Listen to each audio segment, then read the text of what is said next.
Hello everyone, and welcome back to the History of Africa podcast. I'm your host, Andy. In our last episode, we examined the lives of the earliest inhabitants of the Sahara through the art they produced.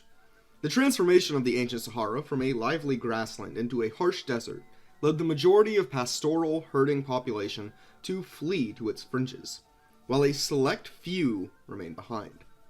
In this uncertain world, the people of the Fezzan will take a dramatic turn, leading to the earliest advent of the Garamantes civilization. Season 4, Episode 2, Fossil Water Farming. The first millennium BC was a period of immense and uncompromising change in the Fezzan. The Sahara had been rapidly drying for thousands of years, and, by this time, had long since come to resemble the seas of sand and rock that it is today. However, while the surface of the Sahara was dry and desolate, in an odd twist, right below it was concealed an enormous supply of the exact resource that the region lacked the most. Over the last millions of years, groundwater had been slowly accumulating into enormous underground aquifers, resulting in the creation of a substantial underground water reserve. Ordinarily, due to its, underground location, these aquifers were inaccessible to early Saharans. But on rare occasions, erosions could create natural wells that tapped into these aquifers and brought a small portion of their water to the surface. This resulted in the formation of scattered oases throughout the desert, and it was at these oases where the lifestyle of the Saharans began to shift. Surface water from oases is plentiful, but it is also densely concentrated onto a small surface lake or, in some cases, large pond. So, despite their plentiful volume of water lurking before the surface, oases provide very little in terms of arable land, with only the very rim of the oasis being possible to cultivate. This represented a tremendous challenge for the pastoral people of the Sahara. After all, the entire reason for the nomadic nature of pastoralism is that herds tend to devour enormous swaths of plants, meaning that the pastoralists need to keep moving. Otherwise, they'll rapidly exhaust the resources around them, and their herds will starve. However, as arable land grew sparser with every passing generation, this lifestyle became less and less sustainable, with pastoral people having to travel vast distances just for a modicum of feed for their livestock on the rim of an oasis. In order to support themselves, some pastoral groups began to adopt a more opportunistic food economy, occasionally gathering wild-growing dates and edible grasses that grew along the oasis' banks.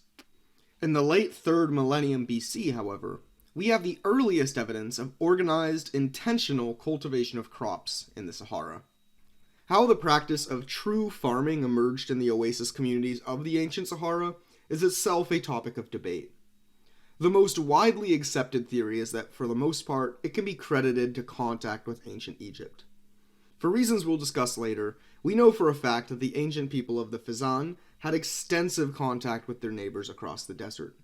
It seems plausible that knowledge of agriculture spread through this contact, especially so when you consider that, many of the crops cultivated in Fezzan originate from the Middle East and Northeast Africa, indicating that these crops were likely introduced to the Sahara through trade with the Egyptians. However, even if the initial idea of farming may have come from across the desert, the local conditions of Fezzan ensured that the locals would have to make some radical adjustment to Egyptian farming techniques if they were to live. Unlike the Nile, oases don't regularly flood, meaning that Saharan oasis farmers would have to manually inundate and irrigate their own land, typically using pottery to scoop and distribute water onto arable soil. The idea that the people of the Sahara transitioned from pastoralism to farming would also be slightly misleading. Throughout the 3rd and 2nd millennium BC, a growing number of Saharans chose to adopt a settled lifestyle, relying on the cultivation of wheat, millet, figs, and dates, not only to complement a pastoral lifestyle, but to fulfill the bulk of their diet. But even then, there remained a widespread minority who retained this pastoral lifestyle, growing accustomed to long marches through the desert from oasis to oasis. These two parallel societies of settled farmers and nomadic herdsmen would each develop different lifestyles and cultures, but remain integral to each other's lives, and influence the other's development significantly. As you might expect, the lifestyle of settled agriculturalists in these oases was radically different from how people had traditionally lived in the Sahara. The archaeology of one oasis town in Fezzan, the Ghat Oasis, can give us some insight into these changes. See, Ghat, like all oasis towns, is plagued by a perpetual severe shortage of arable land. The shortage of arable land necessitated that, in order to survive, the people there would have to use it as efficiently as possible. In Ghat, this need for efficient land use resulted in a division of land into densely packed family compounds. The compounds were all built on the periphery of the oasis, outside of arable land, ensuring that this valuable resource was not wasted by being occupied by housing. Each compound contained multiple round single-room huts, constructed of packed mud, and was surrounded by a small fence.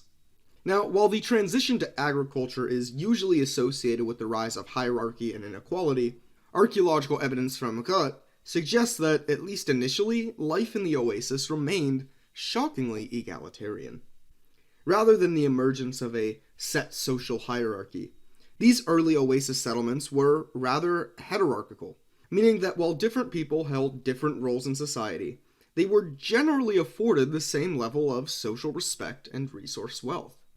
For example, gravesites in Ghat from the early agricultural period don't show many of the typical signs of inequality. It's not uncommon for people to be buried with trinkets or personal belongings, but rarely do you find people with significantly more elaborate graves or belongings than others. Skeletal remains from the site show differences in musculature, showing that some people may have done more manual labor than others, but evidence of malnutrition is quite rare. The evidence from these grave sites therefore shows that when famine did happen, it happened to everyone. This varies significantly from more hierarchical societies like ancient Egypt, where the remains of kings, priests, and other elite figures showcase significantly better nutrition and little evidence of manual labor due to their luxurious lifestyles. In periods of famine in ancient Egypt, you can't really tell by looking at the bones of kings. Instead, you have to look at the bones of workers. Even in times of famine, the kings of Egypt ate well, and, well, that simply wasn't true in the Saharan oases, at least not yet. The advent of a stable agrarian food supply allowed for population expansion in the Sahara for the first time in generations. But in an area with such limited arable land and water resources, population expansion was a difficult prospect to manage.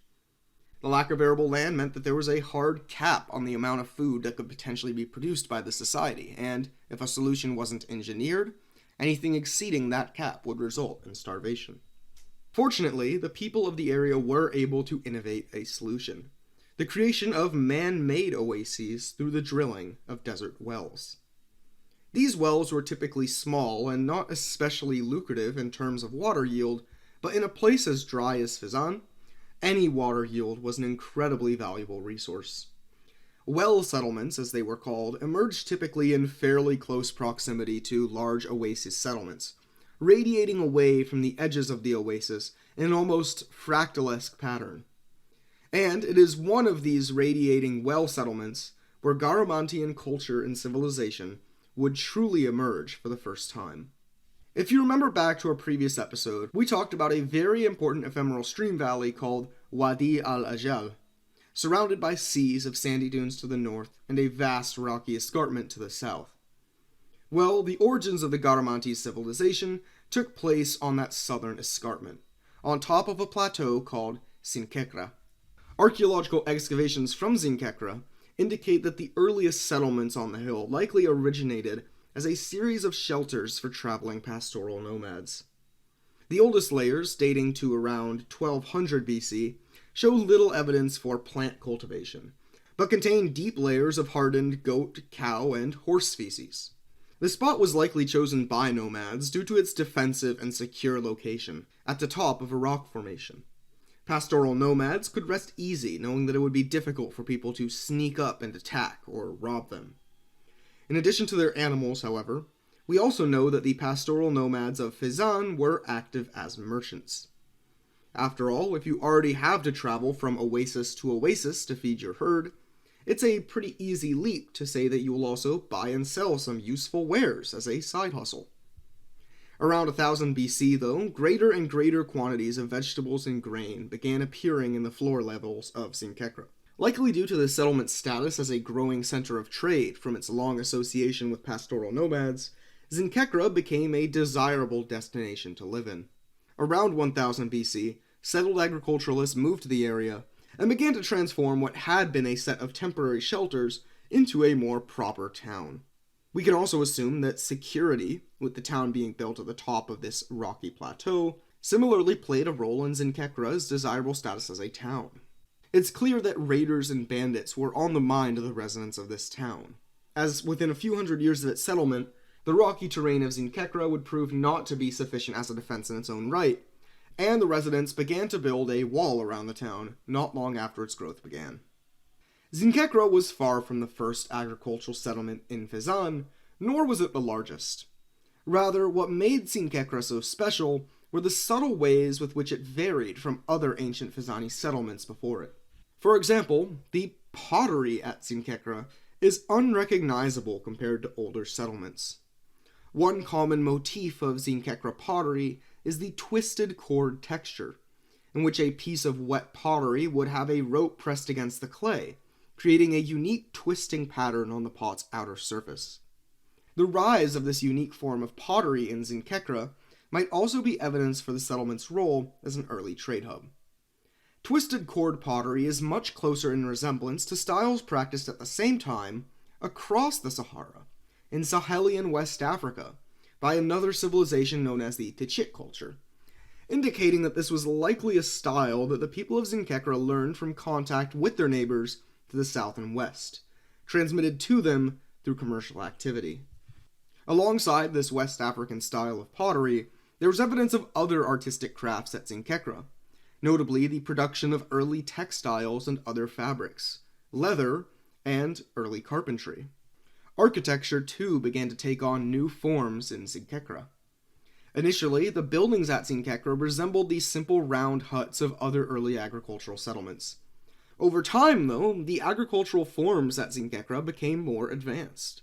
This new form of more complex architecture moved away from having one large round surface of packed mud, and instead began to utilize mud packed into bricks, alongside chiseled sandstone, which they used to build multi-room rectangular buildings.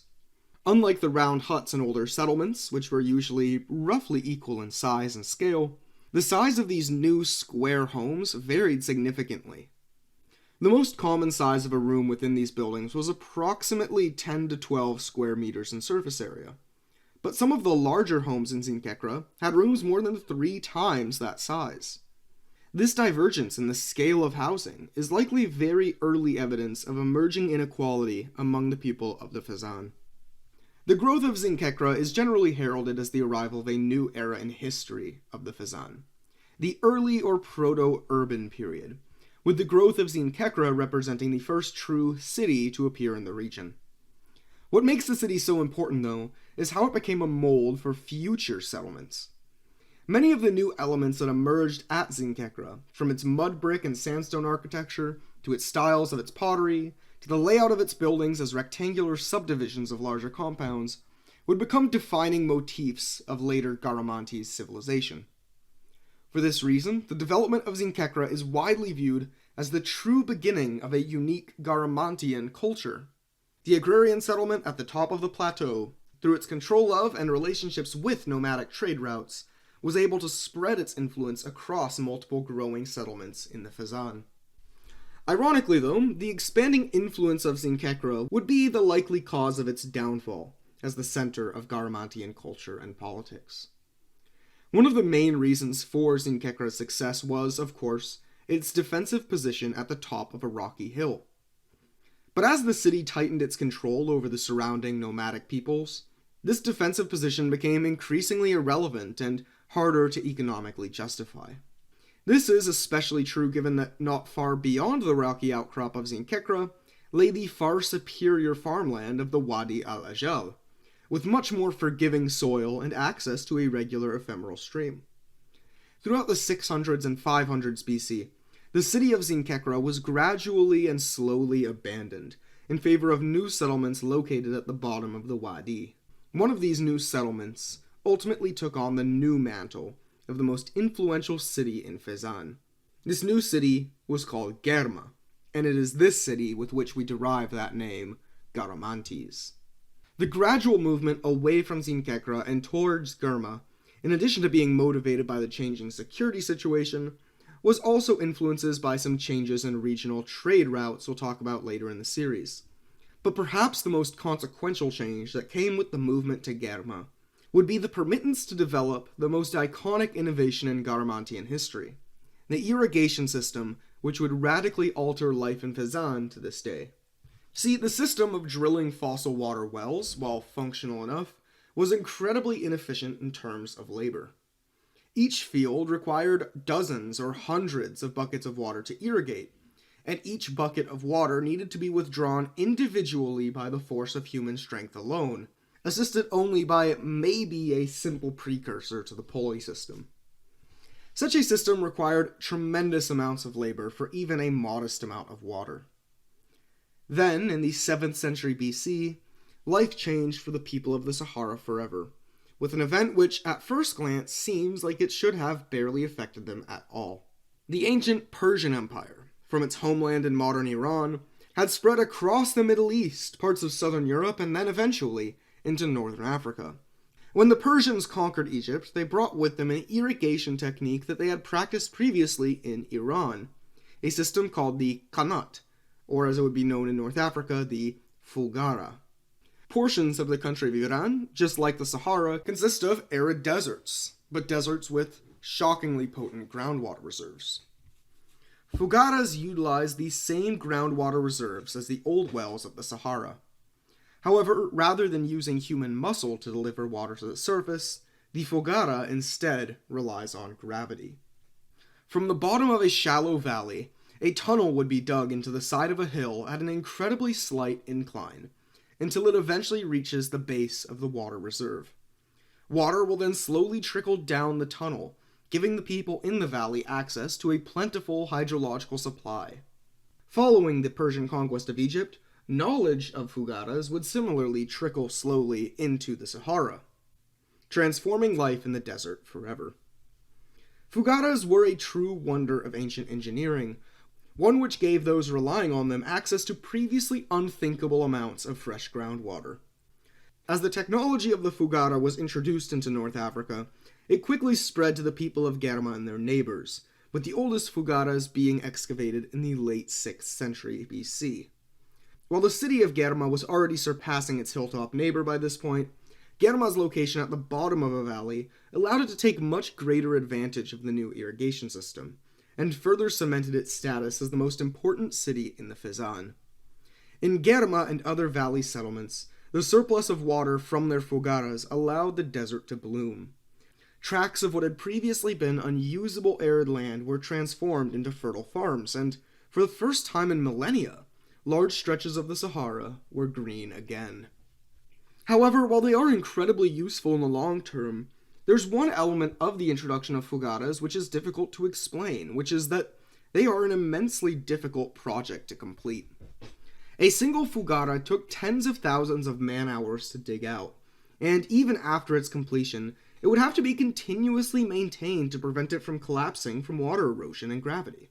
For this reason, shafts that stretched all the way from the bottom of the Fouggaras tunnel up to the surface would have to be dug out at regular intervals, making a Fouggaras visible on the surface resembling small little man-made holes which almost resembled miniature shield volcanoes.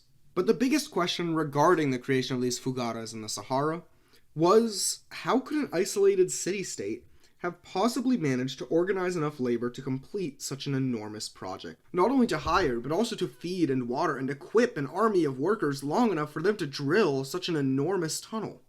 And as if that's not enough of a challenge, there's the fact that there is not one or a few Fouggaras around Germa, but dozens, and these only make up a small portion of the more than 500 Fouggaras from the Garamantian period peppered throughout the Wadi al Ajal. How could mere city-states have managed such an impossibly large task? Well, according to most archaeologists and historians, the sheer scale of these irrigation projects in the Wadi al Ajal is the main form of evidence for the idea that Germa was not, in fact, a mere city-state at all. No, in order to command enough labor to complete these monumental projects, Germa had to have been the capital of a larger state. Whether it was a kingdom, empire, federation, or something in between, we honestly have no idea. But there was clearly some type of large polity in the area if it was capable of recruiting and coordinating labor across multiple population centers. And through the clever exploitation of these Fouggaras, by the 5th century BC, Germa had risen not only to become the largest settlement in the Fezzan by far, but also one of the most impressive cities in ancient North Africa. It's also worth noting that that name, Garamantes, is not some retrospective invention by current historians, but rather a term which appears in ancient sources, indicating that writers contemporaneous to Garamantes' civilization thought of the civilization as being centered in the city of Germa. When you consider these writings, it seems likely that Germa was not only likely the most important city in the Fezzan, but also the capital, economically, politically, and culturally, of the entire region. Across the Wadi al Ajal, the advent of Fougara irrigation initiated the most rapid population growth seen in the Sahara since its desertification. The surplus of water led to a surplus of food, and therefore, a larger pool of people who could devote their labor to other projects. Join us in our next episode as we examine the economy of the early Garamantian state, and how it interacted and traded with its neighbors on both sides of the Sahara. Thank you for listening to the History of Africa podcast. If you like our show, then we would greatly appreciate if you could help support the show and our project of freely available online history education. You can do this by supporting us at patreon.com/historyofafrica, providing us a rating or review on Spotify, Apple Podcasts, or iTunes, or by sharing the podcast with anyone who you think might enjoy learning about African history.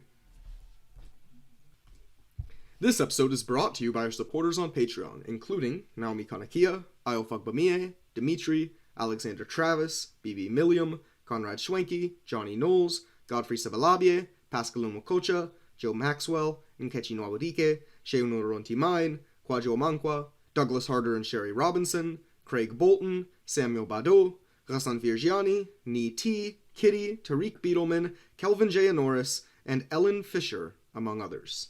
Thank you all for supporting the show. It really, really, really means a lot.